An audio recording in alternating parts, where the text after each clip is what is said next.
boa tarde a todos, boa tarde a todas. Primeiramente, agradecer pela presença de todos aqui, dando continuidade ao 7º Seminário Salvador e Suas Cores, organizado pelo Grupo Etnicidades da Faculdade de Arquitetura da Bahia. Hoje, nessa mesa, tivemos nossa primeira atividade pela manhã, e agora à tarde vamos dar continuidade com a nossa atividade. Nós agora vamos apresentar um grupo de trabalho chamado, Grupo Trabalho 4, chamado Racismo Simbólico, Recreativo e Algorítmico nas Cidades. Nós vamos ter 3 apresentações nesse bloco. Depois da apresentação, vamos abrir para perguntas e questionamentos de vocês em relação às apresentações.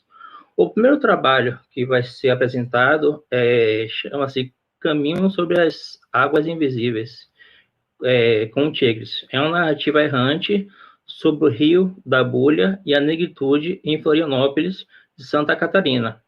Quem vai apresentar ela é o Rafael Campos. Boa tarde, Rafael.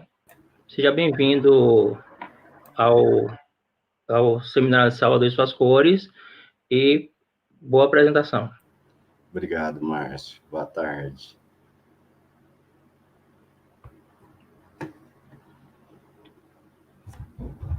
Está carregando? Isso. Muito bem. Ótimo. Então, boa tarde, pessoal. Meu nome é Rafael Campos, eu sou doutorando do Programa de Arquitetura e Urbanismo do Pós-Arc, da UFSC, e sou integrante do grupo de pesquisa Quiasma, de estudos e pesquisas interdisciplinares em arquitetura, corpo e cidade. Márcio, eu acho que o seu microfone está aberto, está saindo um pouquinho do som aqui. Muito bem. Próximo slide. Então, esse trabalho é intitulado Caminhando sobre Águas Invisíveis, como Tigres.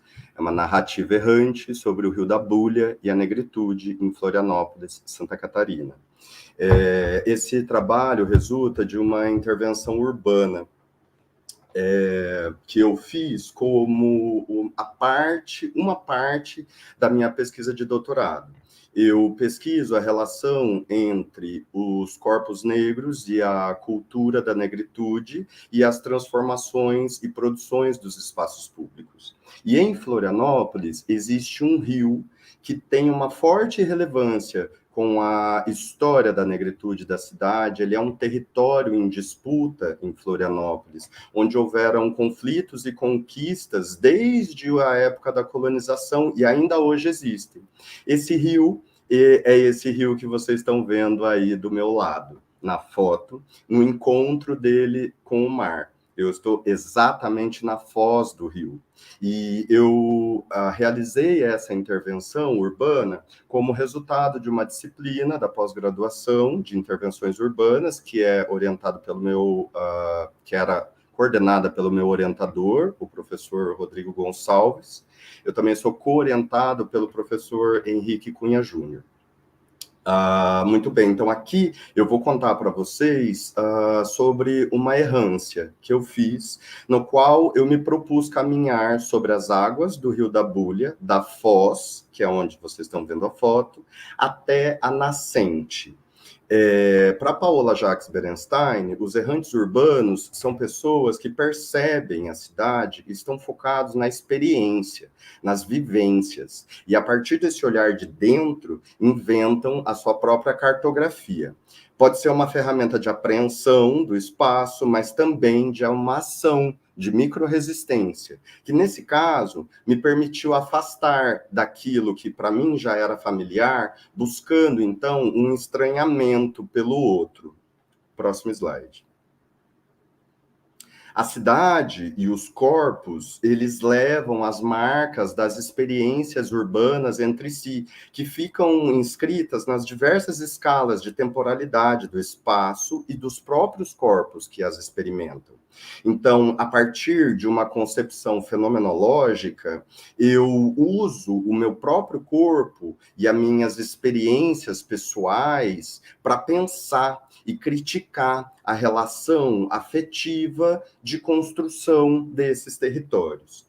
Para o Paulo Preciado, é possível sentir no mundo um esgotamento das formas tradicionais de se fazer política e a emergência de centenas de milhares de práticas de experimentação social, sexual, de gênero, política, artística, que fazem parte do que ele chama de uma revolução dos subalternos, diante do aumento dos poderes edipianos e fascistas. Surgem essas micropráticas de travessias. É nesse sentido que essa pesquisa se insere, como uma prática teórica, artística, experimental de travessia, uma microprática de resistência, um ato de descolonização do pensamento. Ao atravessar esse lugar que eu chamo carinhosamente de Caminho dos Tigres, eu fui atravessado pela energia ancestral desse território negro. A primeira vez que eu conheci esse lugar foi quando eu me mudei para Florianópolis e eu vim procurar um samba de rua. E foi lá que eu achei. Nesse mesmo lugar, nesse mesmo samba, eu conheci a pessoa que hoje é meu marido. Me apaixonei e tive uma das experiências mais fortes, que foi desfilar numa escola de samba como destaque.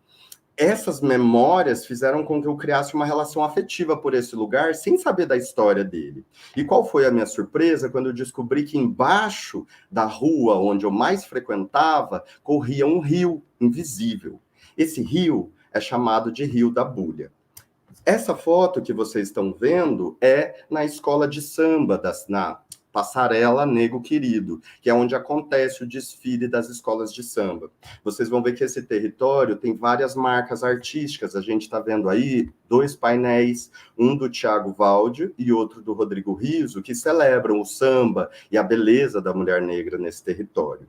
Então, quando eu descobri que embaixo de tudo isso tinha um rio que chamava Rio da Bulha, eu passei a descobrir o que era a bulha. Próximo slide. Através da toponímia do rio, eu conheci quem eram os tigres. A bulha, que dá o nome ao rio, é esse objeto que vocês veem à direita, sendo carregado por esse escravizado. Esse escravizado é o tigre. Os tigres eram responsáveis pelo serviço que a gente pode chamar do embrião do saneamento básico. Eles carregavam sobre as suas cabeças as águas servidas, o esgoto propriamente dito. E à medida que eles caminhavam, muitas vezes esse líquido transbordava e manchava suas peles, o que fez com que as pessoas passassem a chamá-los de tigres. Em Florianópolis, vocês vão ver aí na imagem da esquerda, que é o plano da Vila do Desterro, o rio mais utilizado era esse de cima, que está destacado em azul. Ele chamava Fonte Grande. Ali também as mulheres negras, lavadeiras, usavam suas margens para trabalhar. Com o tempo, com o contínuo depósito do esgoto e a própria ocupação da população negra, porque, como vocês podem ver, o rio era longe do centro. E aí esse lugar foi sendo ocupado pela população empobrecida. E aí, com o tempo, ele passou a ser conhecido como Rio da Bulha. O que a gente vê à direita é uma representação do Debré do tigre. Notem que o nome desse quadro é Máscara que os Negros Usavam. Ou seja, talvez o Debré não tivesse tão preocupado com a subjetividade ou com a representação do indivíduo, e sim com o objeto, a máscara. A Grada Quilomba, quando ela fala da imagem da escrava Anastácia, ela fala da máscara como um projeto colonial de silenciamento dos colonizados. Eu utilizo também essa análise e esse quadro para discutir que, quando se tapa completamente o rosto, também se nega a subjetividade desses escravizados, que criaram, junto ao território, junto ao rio, um território negro.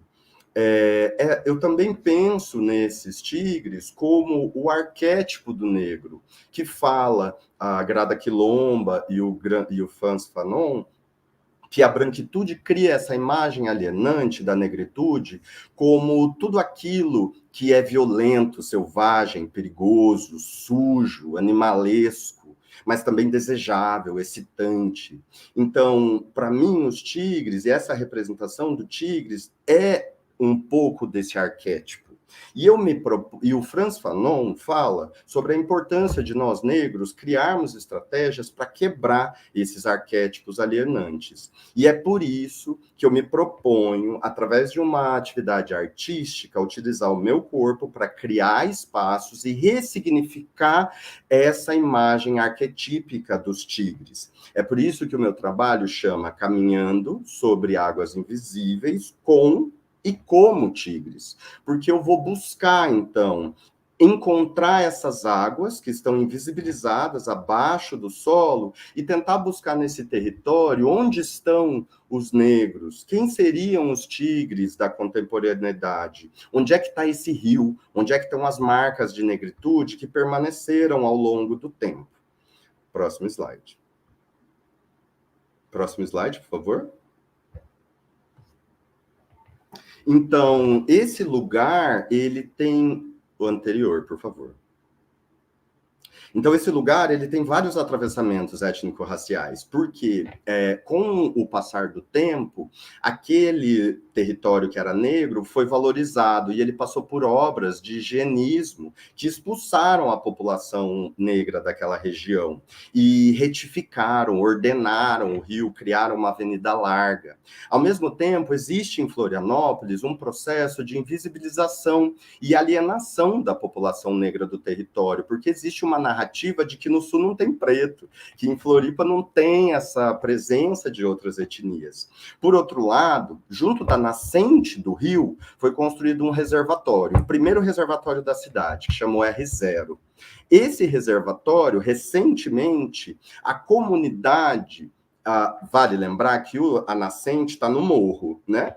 Essa comunidade que foi expulsa da região central passou a ocupar o morro. E agora, recentemente, transformou esse reservatório, que era uma marca do poder hegemônico, numa praça pública. Então, notem que também existe um movimento de resistência e conquista desse coletivo negro que tem no território a própria valorização da sua identidade.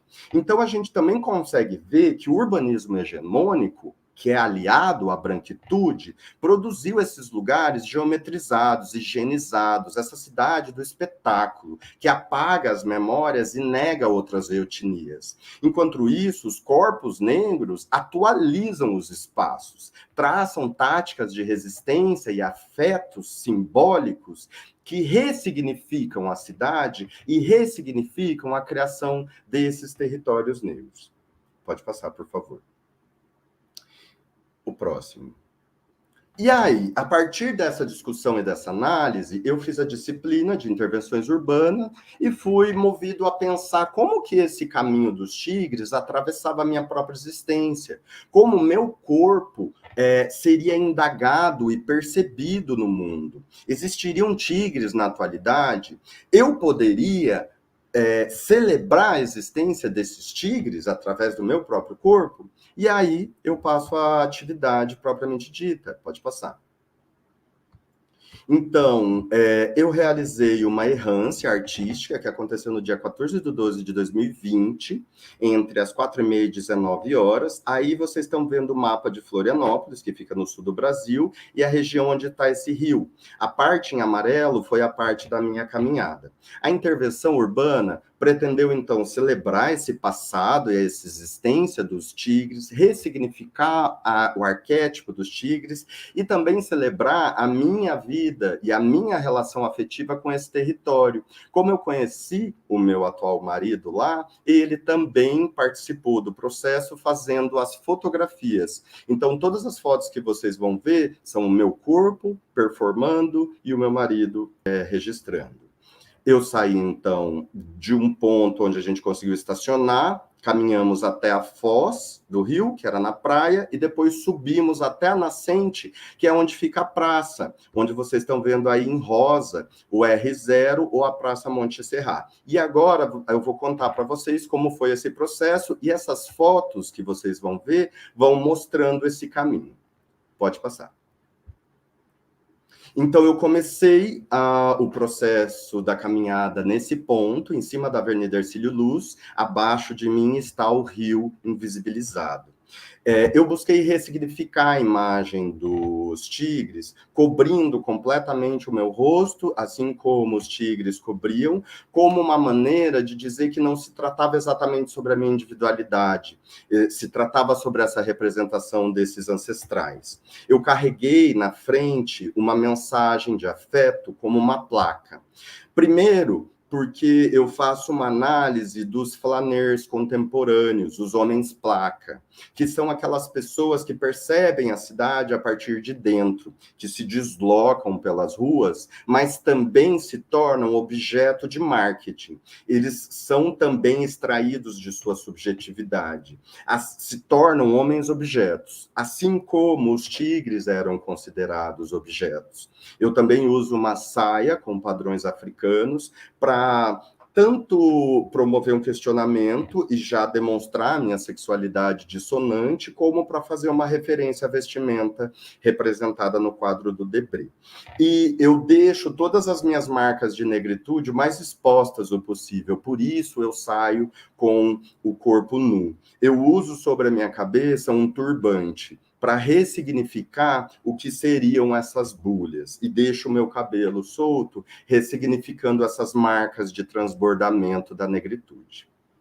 E aí eu passei a caminhar na rua. Aí, nesse primeiro ponto, eu já comecei a ouvir. Primeiro, uns homens passaram de carro e fizeram algumas piadas, dizendo amor, em tom de deboche, que me lembraram ataques homofóbicos. Por outro lado, também algumas mulheres fizeram coraçõezinhos para mim e berraram da janela, já tô te amando. Nesse primeiro momento, eu já comecei a perceber a bruteza e a sensibilidade da cidade através das reações dos homens e das mulheres. Pode passar. Nessa próxima imagem, eu fui movido e atravessado por esse homem que carregava embaixo do braço alguns elementos, e o seu cachorro. Ele me parecia uma pessoa em situação de rua, e ele passou por mim e disse, nossa, que mensagem bonita, me arrepiou. É isso aí mesmo, no Natal a gente tem que trazer essas mensagens de amor. Foi ali que eu me dei conta que o meu corpo negro, carregando uma placa na cidade, se identificava com esses outros corpos negros periféricos. Esse lugar, essa região, ela é muito ocupada por pessoas em situação de rua. Vocês vão ver lá no fundo da imagem o que é a Passarela Negro Querido, que é o local onde tem o carnaval, e esse lugar, embaixo da escadaria, funciona o Centro Pop, que é o centro de atendimento à população em situação de rua. Então, muitas pessoas vão para esse lugar para passar a noite, para tomar banho, para ter assistência. Então, esse lugar, ele é muito frio, porque, como vocês podem ver, são várias rodovias. Mas, então, quase não existem pessoas, existem muito mais carros. Mas as pessoas que existem lá são essas pessoas marginalizadas. E foram elas que começaram a ter os primeiros contatos daquilo que eu acredito que sejam os tigres contemporâneos. Pode passar. Pode passar? Muito bem. Não, pode voltar, por favor. Depois que eu atravessei aquele lugar, a gente chegou na Passarela Negro Querido, que é essa foto que vocês veem à esquerda. E ali também foi um ponto chocante, porque foi a primeira vez que eu vi o rio. Era muito engraçado, porque eu já estudava esse rio há muito tempo, mas de fato eu nunca tinha visto a água. E ali eu vi a água. Notem na direita qual é a cor da água. A água era fétida, era turva, era escura. Era basicamente um esgoto que corria sobre os nossos pés. Mas pelaquele momento eu consegui resistir e fazer esse sinal porque eu vi o rio. Pode passar para o próximo. E aí, passando dali, eu cheguei no lugar onde o rio, de fato, encontrava o mar. Existe essa grade que simboliza esse espaço quebrado entre o que é construído e o que é natural. Pode passar. Ali eu vi essa boca do rio saindo tão violentado.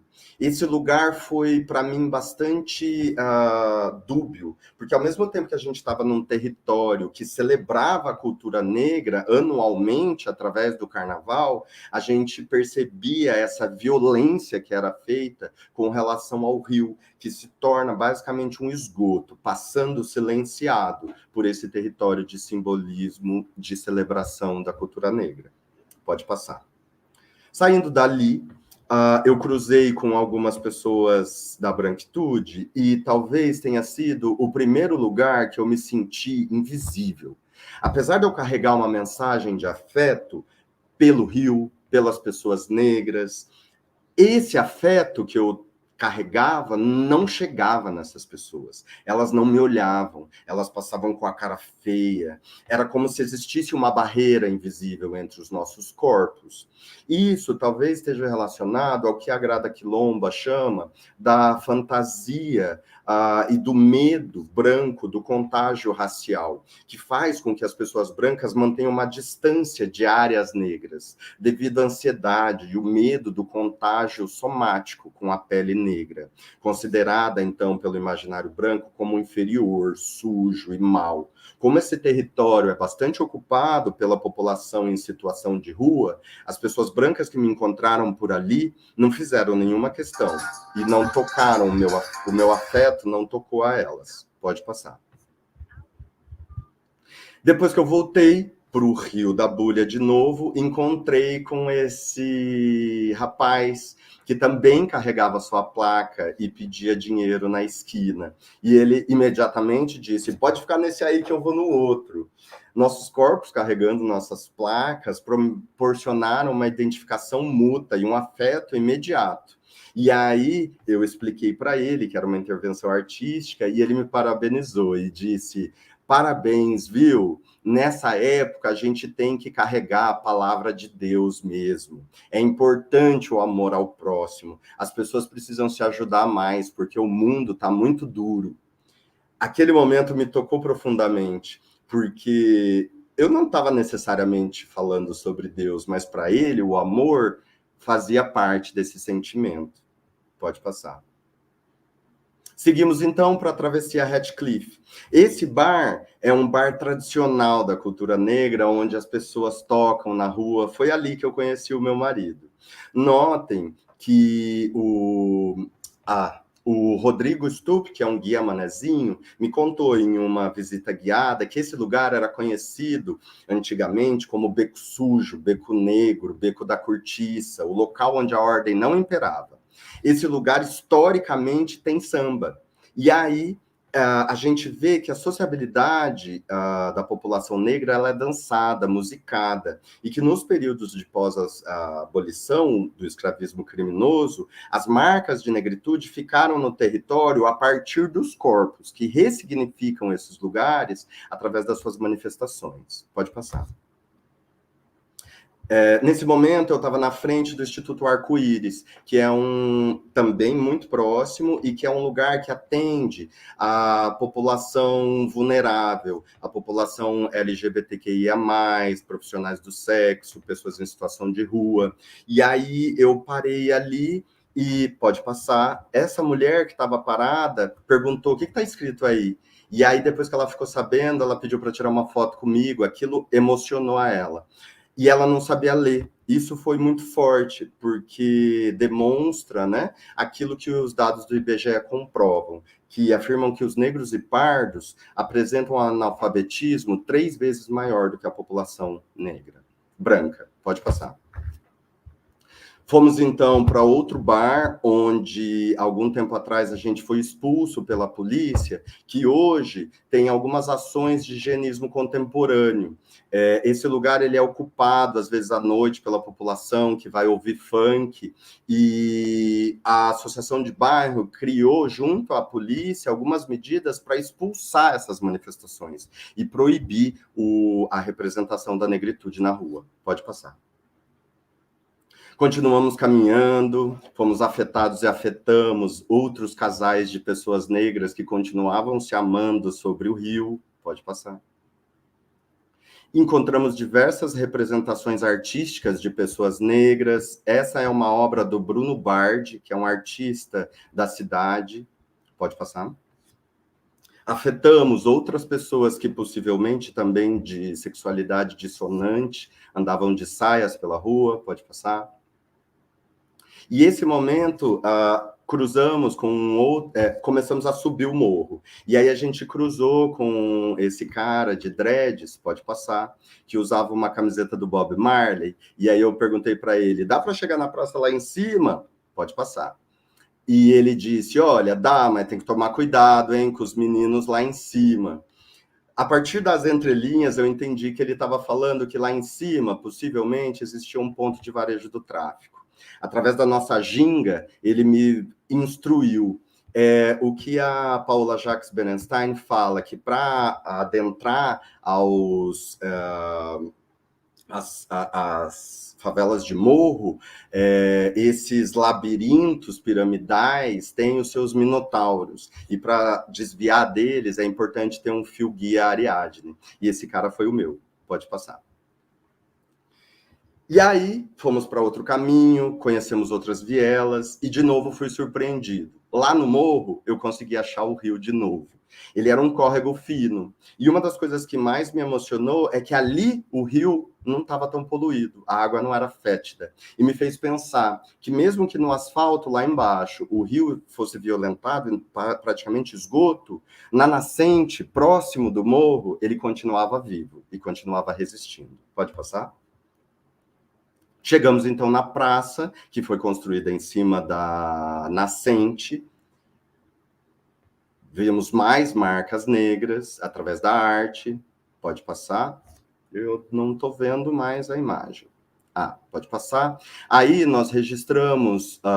anterior, por favor. Aí nós registramos uma fonte que representa a nascente e as mulheres lavadeiras, que foram as grandes matriarcas do morro, e nós fizemos questão de registrar isso. Pode passar? E aí algumas crianças se aproximaram e quiseram saber de tudo que estava acontecendo, quem que nós éramos, e nós contamos a nossa história de uma maneira muito tranquila. Esse menino andava com essas 4 meninas. Antes disso, quando nós chegamos, alguns grupos de meninos viram que eu estava de saia e começaram a fazer piadinhas homofóbicas. Quando eu fui caminhando, esse grupo de meninos saiu correndo. Logo depois chegaram essas crianças. E aí a gente começou a conversar, pode passar. Logo depois, esse menino de vermelho, ele estava no grupo das crianças homofóbicas. E ele ainda chegou, bastante curioso. E quando a gente realmente contou do que se tratava, e que de fato nós éramos um casal, ele passou a fazer umas piadinhas com as outras crianças que estavam longe. A gente não deu muita atenção, e logo as piadas homofóbicas cessaram e ele se afastou. As outras crianças, em contrapartida, nos acolheram de uma forma tão amorosa e tão afetiva, pode passar, que no final... O menino que andava sozinho em torno das meninas pediu para usar a minha placa. Eu senti naquele momento como se os nossos afetos e que talvez a nossa sexualidade dissonante fizeram com que a gente se tocasse e que ele quisesse experimentar o meu lugar. Pode passar. Pode passar. A cidade, então, ela é formada dentro dos paradigmas. Antes, por favor. O racismo estrutural, ele molda a sociedade, mas os corpos negros resistem, atualizam os territórios. As crianças que sempre pularam o muro desse espaço para jogar bola, para brincar, foram as pessoas que ressignificaram e que conquistaram essa praça que hoje é pública. São essas crianças que eu acredito e que espero que no futuro vão lidar de uma forma mais amorosa e afetiva com o espaço, com a sexualidade dissonante e com a construção de um mundo talvez melhor. Pode passar? Para concluir, eu cito uma poesia de Lau Siqueira. Aos predadores da utopia, dentro de mim, morreram muitos tigres. Os que ficaram, no entanto, são livres. Muito obrigado. Essa experiência também foi transformada num vídeo no YouTube e eu vou deixar no comentário, se depois vocês quiserem assistir, fiquem à vontade. Muito obrigado.